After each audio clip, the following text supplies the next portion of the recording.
1972 में प्रधानमंत्री इंदिरा गांधी ने सीक्रेटली न्यूक्लियर वेपन टेस्ट करने का अप्रूवल दे दिया, जिसके चलते 18 मई 1974 को राजस्थान के पोखरण टेस्ट रेंज में पहला न्यूक्लियर टेस्ट किया गया और इंडिया ने ऑफिशियली डिक्लेयर किया पीसफुल न्यूक्लियर एक्सप्लोजन, जिससे अमेरिका जैसी मेजर कंट्रीज शॉक्ड हो गई, जिसके चलते 1975 में न्यूक्लियर एक्सपोर्टिंग कंट्रीज ने न्यूक्लियर सप्लायर्स नामक एक ग्रुप बनाया, जिसका काम था इंडिया को न्यूक्लियर मटेरियल और टेक्नोलॉजी देने पर रिस्ट्रिक्शन लगा।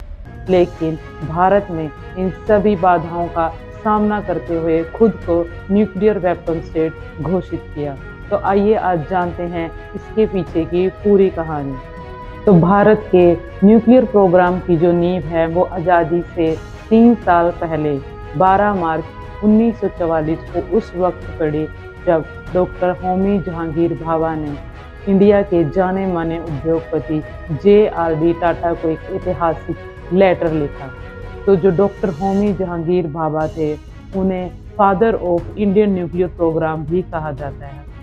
जिस वक्त 12 मार्च को इन्होंने लेटर लिखा, उस वक्त जो भाभा है वो यूनिवर्सिटी ऑफ कैम्ब्रिज में न्यूक्लियर फिजिक्स पर रिसर्च कर रहे थे और उन्होंने अपने लेटर में लिखा कि अगर भारत अभी से न्यूक्लियर साइंस में इन्वेस्ट करेगा तो आगे चलकर भारत को एनर्जी और टेक्नोलॉजी के लिए किसी और देश पर डिपेंडेंट नहीं रहना पड़ेगा।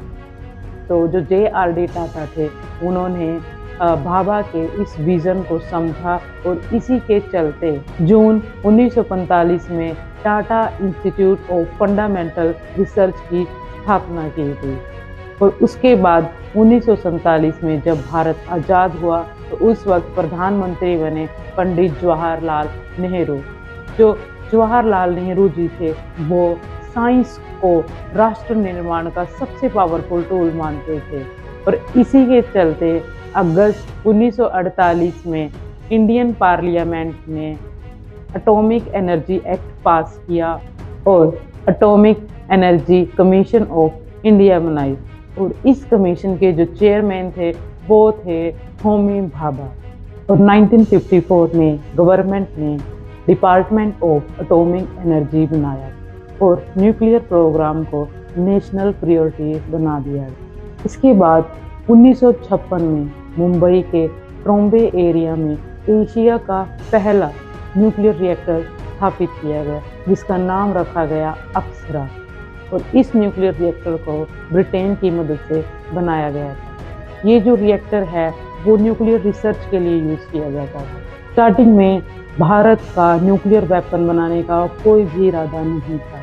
नेहरू जी इसे सिविल पर्पसेस के लिए यूज़ करना चाहते थे, लेकिन हालात तब बदल गए जब 1962 में भारत और चाइना का युद्ध हुआ, जिसमें इंडियन आर्मी को हार का सामना करना पड़ा और उसके बाद अक्टूबर 1964 में चाइना ने अपना पहला न्यूक्लियर टेस्ट किया, जिसे चाइना फर्स्ट न्यूक्लियर टेस्ट भी कहा जाता है।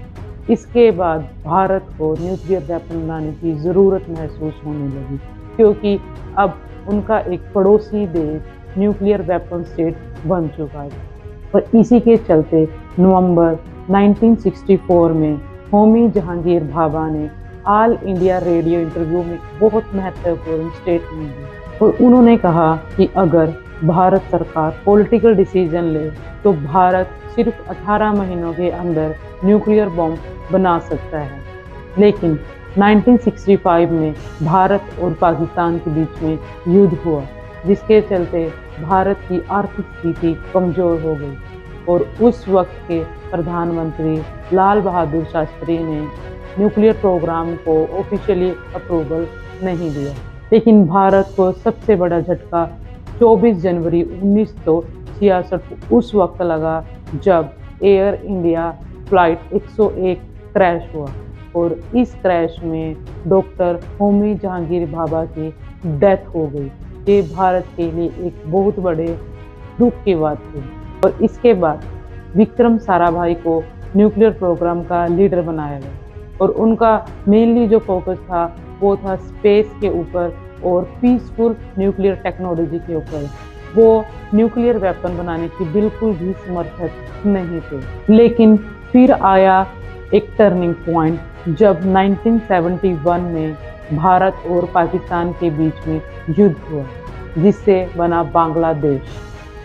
लेकिन सबसे इम्पोर्टेंट बात इसमें ये थी कि इस युद्ध में अमेरिका ने पाकिस्तान को सपोर्ट किया और जिसके चलते उन्होंने 7th फ्लीट का aircraft carrier USS Enterprises Bengal की खाड़ी में भेजा और भारत ने इसे न्यूक्लियर धमकी के रूप में लिया।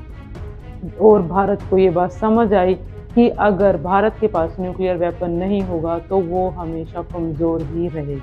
और इसी के चलते 1972 में प्रधानमंत्री इंदिरा गांधी ने सीक्रेटली न्यूक्लियर वेपन टेस्ट करने का अप्रूवल दे दिया, जिसके चलते 18 मई 1974 को राजस्थान के पोखरण टेस्ट रेंज में पहला न्यूक्लियर टेस्ट किया गया और इसका जो कोड नेम था वो था स्माइलिंग बुद्धा।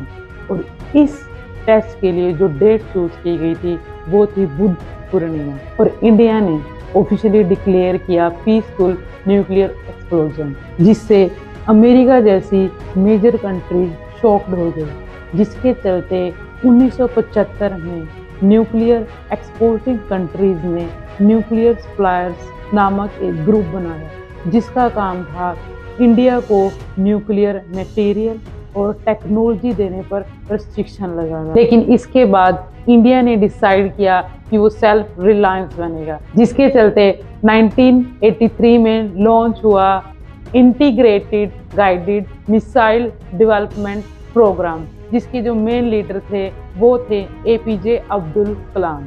और इस प्रोग्राम के अंडर 2 मेजर मिसाइल बनाई गई, पृथ्वी और अग्नि। और ये जो मिसाइल थी इनको इस तरीके से डिज़ाइन किया गया था कि ये न्यूक्लियर वेपन को डिलीवरी करने के लिए काम आती थी।